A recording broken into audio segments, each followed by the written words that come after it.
Just about 23 minutes after the hour of 7 o'clock, welcome back to the Now Morning Show on this Friday morning. Now, Kasey Phillips, the owner and founder of Precision Productions, has experienced success in the soca world for years, producing Soca Monarch and Road March winners in TNT and across the region. Now, that success has continued into the LA space as he has produced several songs on Ciara's upcoming album. And we are going to check in with Kasey this morning to find out more about the collaboration and about a particular song that is featuring Summer Walker called Better Thangs. Kasey, good morning. Thank you so much for joining us on Now. Good morning. Good morning. How are you this morning? How is LA? I am sleepy. It's 4:24 a.m. here, but Wow. I mean, I have to stay up to make this happen. So Of, it's of just part, course, of just part course. of the time difference now. So it's all good. All right. Now, talking about making things happen, how did you make that collaboration with Ciara's team to co-produce on her upcoming album?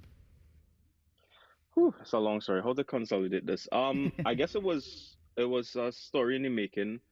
I moved to Los Angeles 6 years ago and always wanted to get into this mainstream scene. And connected with a buddy of mine, Tyrone Thomas from our city. Our city is Tyrone and Timothy Thomas, and been kind of just developing that relationship, working on music, and just waiting on that chance and that break to do something for that space, which is the mainstream music space. And it came, and I had to be ready when he was like, "Hey, I need X, Y, Z, A, B, C," and yeah, the rest was history after that. Wow. Now, the second release on her album, Better Thanks, it's making waves on the internet, it's blowing up on YouTube. How was it working hmm on that particular song? It was interesting because I did not get to work with Ciara as yet directly. So there's a lot of second, third, and fourth news and information. So we would submit something and then we'll be like, nah, change this, move this, do this. And you just have to be ready, no ego, ready to go. And Mm. just, yeah, and just do your best and quick too.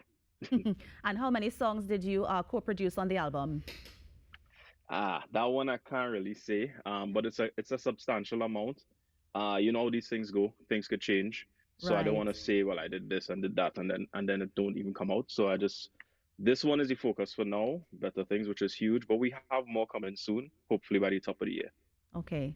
Now, one of the things you would have mentioned is that you had to have that quick turnaround. And so I'm wondering what sort of hmm experience or what did you learn during this experience working on this album? What did I learn?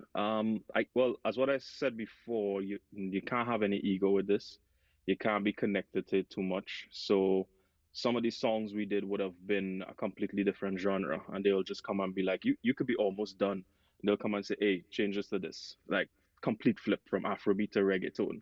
You just have to be like, all right, cool, let's go. Hmm. Whereas back in the past, we might have been too connected and like, nah, that wouldn't work. Nah, you can't do that. Mm-mm. Just make it happen. Just Wait, make it whatever you do, just happen. make it happen.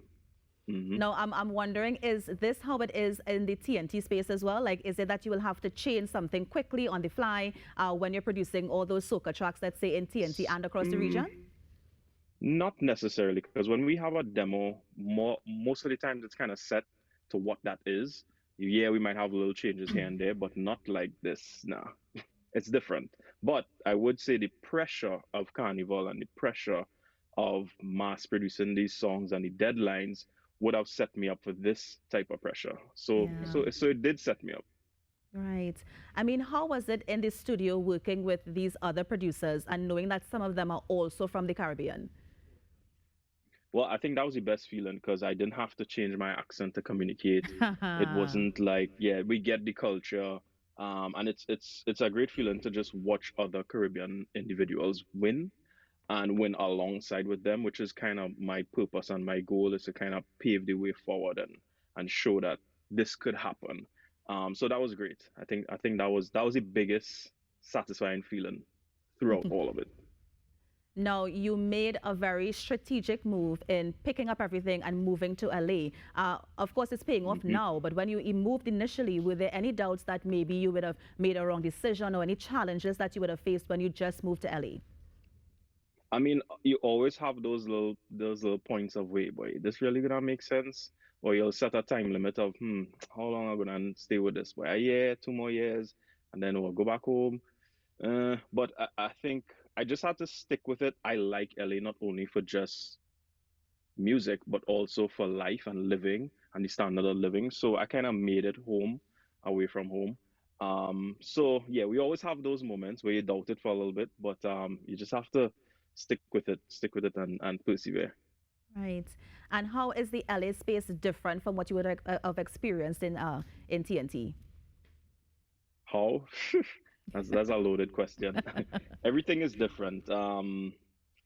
Everything is different. It's hard to really compare because we'll be on here forever.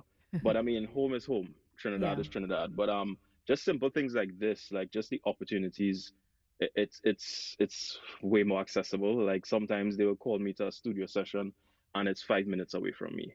Whereas if I was home, there's a whole production and operation to figure out how to get here. So it's just way more accessible. Right. Now, you would have worked with the likes of Shaka Khan, Tony Braxton. I was just wondering who's next on your hit list. Well, this is where we at so far. I know this would be the door opening for more things to come. We have a lot of faith in this album, and I believe this album will do great. And then more than likely, I'll be back on here talking about some more projects with different artists. So that's the plan. That's the goal. Now, of course, one of the things when you moved to LA would have been that strategy that you were talking about in terms of working with other people. But what sort of other plans you had in mind for your career when you made the transition?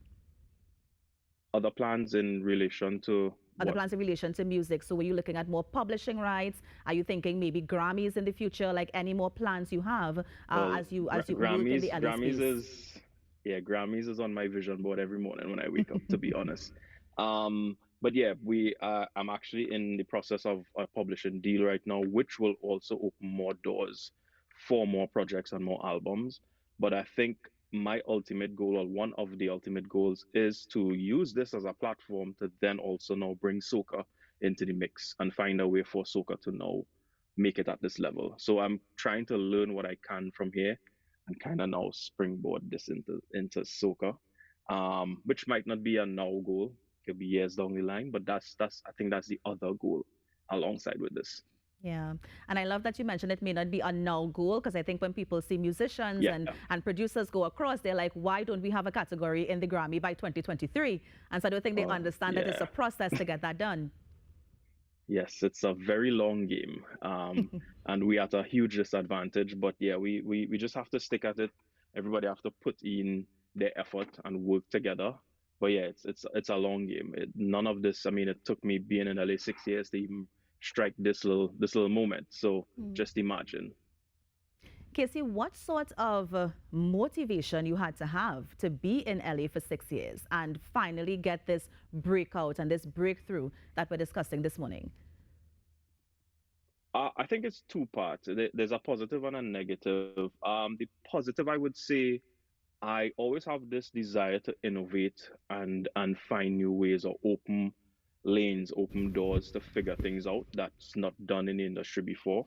And I always did that with precision. But the negative, I would say, which I guess I could spin as a positive, was the frustration of being home and the music being seasonal. Which I mean, not knocking Carnival, not knocking soca, we love it for what it is, but it comes with the bad as well.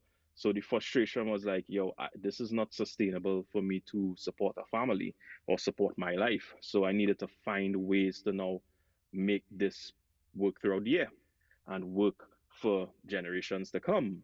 So I think that's some of the motivators that made me make that move. Right. And finally, Kasey, quickly, in terms of productions for 2023, are we going to be hearing any more precision production tracks as we look Of forward to the course, mother of of all course. carnivals? Yes, of course. I'm a little distracted, but I'm still trying to make sure and keep that presence and that footprint there. I can't ignore it. I don't think I will ever ignore it. It's just something that will have to happen, even if it's one song or one rhythm. It will still have to happen. Nice. Well, Kasey, let me thank you so much for joining us on the Now Morning Show. All the best with the album and on more future projects to come. Thank you. Thank Have a you. good one. That was Kasey Phillips, the owner and producer at Precision Production, just telling us about his work on Ciara's upcoming album, particularly that song featuring Summer Walker, Better Thangs. You're on the Now Morning Show. We're going to take a break and be right back. Stay with us.